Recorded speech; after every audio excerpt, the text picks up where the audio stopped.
नमस्कार, मैं इस वक्त टाउन डिग्री कॉलेज में हूँ। हमारे साथ प्रोफेसर रविंद्रनाथ मिश्र हैं जो टाउन डिग्री कॉलेज के प्रिंसिपल हैं।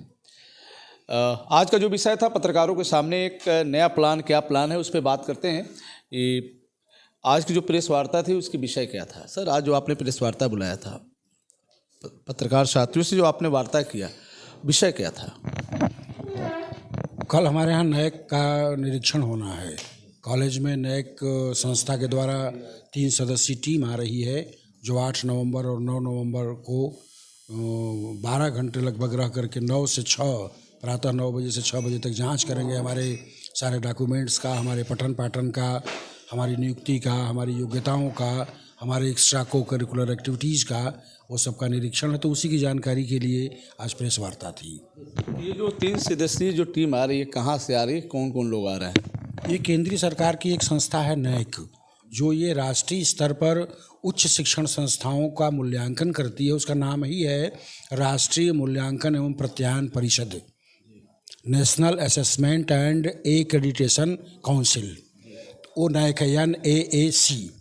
तो वह एक स्वायत्त शासी संस्था है जो UGC से आच्छादित जितने भी उच्च शिक्षण संस्थान हैं उनका वो निरीक्षण करते हैं। उनका चक्र 5 वर्ष का होता है। तो लेकिन वो सिद्धांततः 5 वर्ष पूरा नहीं हो पाता, उससे अधिक समय बीत जाता है और उसके बाद ही हो पाता है। तो ये दूसरा चक्र हमारे यहाँ का है। वही नैक संस्था के द्वारा ये निरीक्षण टीम नियत की गई है और वो लोग आ रहे हैं। अच्छा, ये आपने पहला सब, दूसरा, तीसरे और कौन कौन लोग हैं पूरा आपने बताया उसके बारे में। दूसरा है कि मुख्य उद्देश्य क्या है इनके आने का?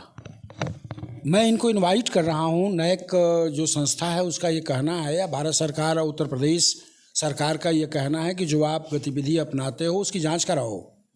और मैं उन्हें इनवाइट करता हूँ कि आओ साहब हम जांच करो, तो वो कहते हैं कि हमें फ़ीस दो, तो मैं उन्हें फ़ीस देता हूँ, उनके आने जाने का खर्च देता हूँ, उनको ऑनलाइन सब पेमेंट करता हूँ। फिर वो टीम आती है, हमारा निरीक्षण करती है और फिर मुझे एक्रेडिट करती है कि आपकी योग्यता क्या है। आप फर्स्ट डिवीज़न है, सेकंड डिवीज़न है, आपको A ग्रेड दिया गया, B ग्रेड दिया गया, C दिया गया, या आप ग्रेड के काबिल नहीं हैं, आपकी गुणवत्ता न्यून है, आपका इंफ्रास्ट्रक्चर बेकार है।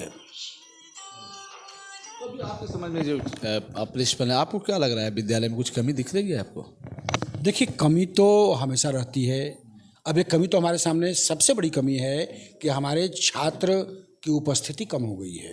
हम अपने पठन पाठन को जी जान से लगे हुए हैं, बिल्कुल अप टू द मार्क हैं, टाइम से हमारे अध्यापक हैं, फिर भी विद्यार्थियों का आना कम हो गया है।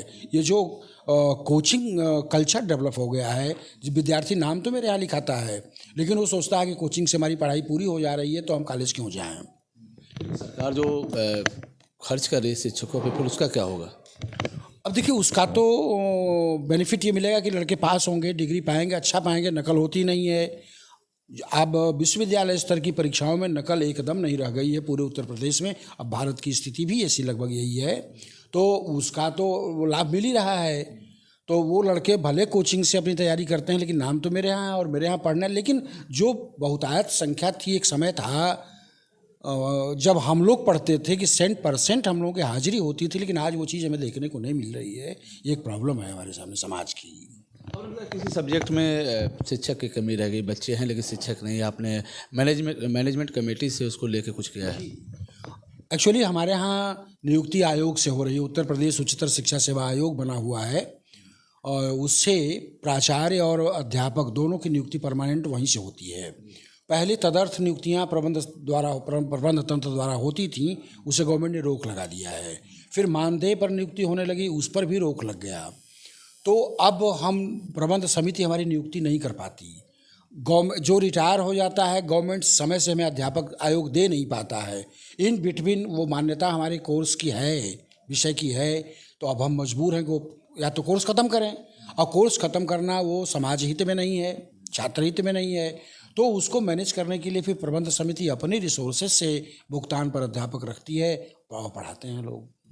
तो दोस्तों, बात हो रही थी प्रिंसिपल साहब से। सर, चूँकि सचिव भी हमारे सामने हैं, प्रदीप श्रीवास्तव जी, विद्यालय के इस कॉलेज के बेहतरीन के लिए क्या प्लान है आपके पास? चूँकि आप हमेशा कुछ सकारात्मक काम करते हैं, मैं बात करता हूँ प्रदीप जी से कि क्या प्लान है आपका इस विद्यालय को और रौनक आकर्षण का केंद्र बेहतर बनाना, क्या क्या प्लान आपके मन में चल रहा है? अभी आपने चर्चा किया कि इस विद्यालय को पहले सुरक्षा की दृष्टि से हम उसको बाउंड्री वॉल कराएंगे और बेहतर बनाएंगे, इस मंदिर को बहुत बेहतर बनाएंगे, जहाँ से इसी वो विद्यालय जहाँ से न जाने कितने लोग दुनिया के हर कोने में हैं, बड़े बड़े अधिकारी, बड़े बड़े अधिवक्ता किस पद पर यहाँ से गए।